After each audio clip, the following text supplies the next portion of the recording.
T shirt और muffler के बीच लड़ाई चल रही है। टी शर्ट भी इंडिया अलायंस में है और मफलर भी इंडिया अलायंस में है।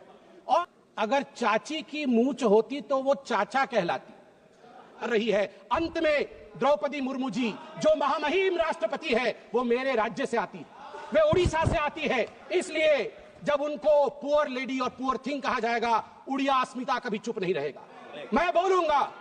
जय हिंद दोस्तों, स्वागत है आपका हमारे YouTube channel the world of debate पर। आज के डिबेट में हम लोग देखेंगे संबित पत्रा ने ऐसे बात बोले कि आम आदमी पार्टी और कांग्रेस शर्म से नीचे मुड़ी गाड़ लिए, और चीन के बारे में ऐसी बात कही कि देश के हर नागरिक को जरूर सुनना चाहिए। चलिए शुरू करते हैं। इससे पहले आप हमारे चैनल को फटाफट लाइक सब्सक्राइब कर लीजिए ताकि ऐसी वीडियो मिलती रहे। पिक्चर चालू करो बे। निर्धारित होता है।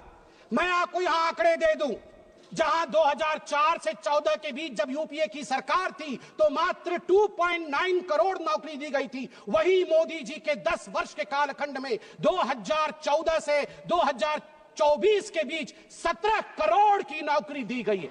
2.9 करोड़ वर्सेस 17 करोड़। यूपीए की कार्यकाल में एम्प्लॉयमेंट का ग्रोथ रेट मात्र 6% था, और वही मोदी जी के कार्यकाल में 10 वर्षों से एम्प्लॉयमेंट का रेट 6% से बढ़ के 36%, 36% हुआ है। और कल राहुल गांधी बोल रहे थे कि यूपीए भी फेल हुई, एनडीए भी फेल हुई। अरे राहुल जी, यूपीए तो फेल हुई, आप फेल हुए मतलब यूपीए, वो आप जो है वो 8 तारीख को फेल होगी। आप तो फेल हुए ही हुए हैं, मगर हम डिस्टिंक्शन के साथ पास हुए हैं, डिस्टिंक्शन के साथ। युवाओं के बारे में राहुल जी बोल रहे थे। इंडिया स्किल रिपोर्ट पढ़िए साहब, India skill report. Youth employment of graduates singularly and drastically increase from 33.95% in 2013 to 54.81% in 2024। ये जंप है, ये छलांग है मोदी जी के अंतर्गत। सभापति महोदय, अधिक समय नहीं लूंगा। मैं आपको 2 और छोटे छोटे विषय हैं, गंभीर विषय है, वो रखना चाहता हूं। अगर चाची की मूंछ होती तो वो चाचा कहलाती, अब चाची की मूंछ नहीं है तो वो चाचा नहीं हो सकती। तो ये इंडिया अलायंस की सरकार बनेगी और फिर वो भाषण लिखेंगे और वो भाषण हमें सुनाएंगे, यह मौका कभी आने वाला नहीं है। क्या बात कर रहे हैं?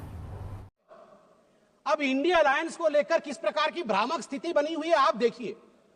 नाम लेना मना है, इसलिए बिना नाम लिए ही मैं बता देता हूं। टी शर्ट और मफलर के बीच लड़ाई चल रही है। टी शर्ट भी इंडिया अलायंस में है और मफलर भी इंडिया अलायंस में है। और टी शर्ट ने भाषण दिया है, पटपड़गंज में मैं भाषण को पढ़ के सुना रहा हूं। टी शर्ट ने कहा है, टी शर्ट हाँ उसी पे है, दिल्ली भी भारत में आता है। टी शर्ट ने कहा है उन्होंने एक नई तरीके की राजनीति की बात की थी, माने मफलर ने, उन्होंने एक नई तरीके की राजनीति की बात की थी। खंबे पर चढ़ गए थे स्वेटर पहनकर, छोटी सी गाड़ी में आया था। कौन सी गाड़ी थी? एल्टो थी। तो किसी ने पीछे से कहा नहीं वैगनार। अच्छा, वैगनार से आए थे। और सीधे शीश महल में जाके पार्किंग हुई है उनकी, सीधे शीश महल में। सबसे बड़ा घोटाला शराब घोटाला किया है, ऐसा नेता प्रतिपक्ष ने आम आदमी पार्टी के लिए भरे सभा में कहा है। और मफलर भी पीछे नहीं हटे, मफलर ने भी अटैक किया है। मफलर ने भी कहा है टी शर्ट को कि टी शर्ट और टी शर्ट के जीजा जी, ये दोनों नेशनल हेराल्ड केस में जेल के अंदर चक्की पीसने चाहिए। ये टी शर्ट और टी शर्ट के जीजा जी बाहर कैसे? मफलर ने कहा है। अब आप बताइए, अगर इंडिया अलायंस के अंदर ये आप इनके रिश्ते को चाइनीज नूडल्स, ये नूडल्स भी इतना कॉम्प्लिकेटेड नहीं है जितना इनके इंडिया अलायंस का रिश्ता कॉम्प्लिकेटेड है। ऐसे में ये सपना देख रहे हैं कि कभी इनकी सरकार बनेगी तो वो भाषण करेंगे। 7 करोड़। एक विषय है चीन को लेकर। चीन को लेकर कहा गया कि आर्मी और प्रधानमंत्री के बीच कहीं ना कहीं संबंध खराब है। चीन को लेकर कहा गया कि हमारी जमीन हड़प ली चीन ने। 38,000 वर्ग किलोमीटर, 38,000 स्क्वायर किलोमीटर भारतवर्ष का जमीन चचा नेहरू ने चीन को दिया था। और मैं यहां पर ऑन रिकॉर्ड नेहरू जी के भाषण को रख रहा हूं। नेहरू जी ने भाषण देते हुए अक्षय चिन्ह पर जब अटैक हुआ था उनके ऊपर इसी पार्लियामेंट में, तो नेहरू जी ने क्या कहा था? ध्यान से सुनिए नेहरू जी ने क्या कहा था। Not a blade of grass grows there.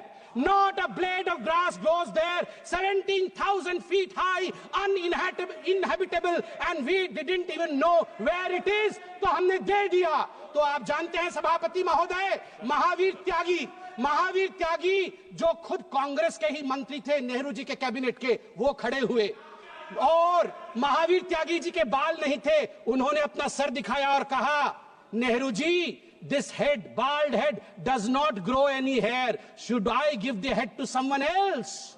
Should I give the head to someone else? तो नेहरू जी भी शर्मिंदा हो गए थे. नेहरू जी भी शर्मिंदा हो गए थे.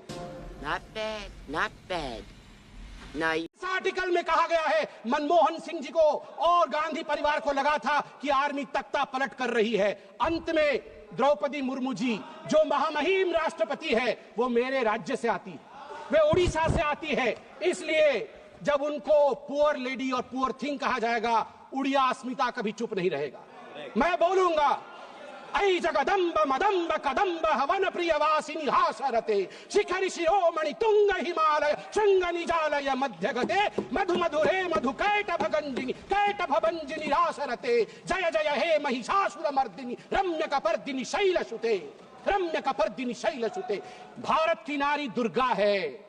और यहां शिव जी की बात राहुल जी करते हैं. आदि देव शिव है, आद्य शक्ति मां दुर्गा है. याद रखिए, हमारी राष्ट्रपति आदिवासी है. आदि काल से जिसके ऊपर जल, जमीन और इस पूरे जंगल का आशीर्वाद हो, उनको बेचारा कहना उचित नहीं है. और याद रखिए, जगन्नाथ जी की भूमि से आती है. द्रौपदी मुर्मू जी जगन्नाथ जी की भक्त है. और जगन्नाथ महाप्रभु जिसके पीछे खड़े हैं, वो भक्त कभी बेचारा नहीं हो सकता है. जहां पछारे जगन्नाथ छिड़ा है चंती से राष्ट्रपति केबे भी बेचारा है पारिबो नहीं. আজি मु कहबाकू चाहे 4.5 कोटी ओडियांको पक्षरे 4.5 कोटी ओडियांको मौड़मणि होचंती महाप्रभु जगन्नाथଙ୍କ भक्त होचंती द्रौपदी मुर्मू. द्रौपदी मुर्मू को बेचारा कहचंती सोनिया गांधी कौन जानती द्रौपदी मुर्मू को विषय रे. सोनिया गांधी विरुद्ध रे प्रिविलेज बसरासु आ सोनिया गांधी क्षमा याचना करंतु. आज 4.5 कोटी ओडिया द्रौपदी मुर्मू पछरे पूरा ठिया ही चंती महाप्रभु जगन्नाथ आशीर्वाद. जय जगन्नाथ.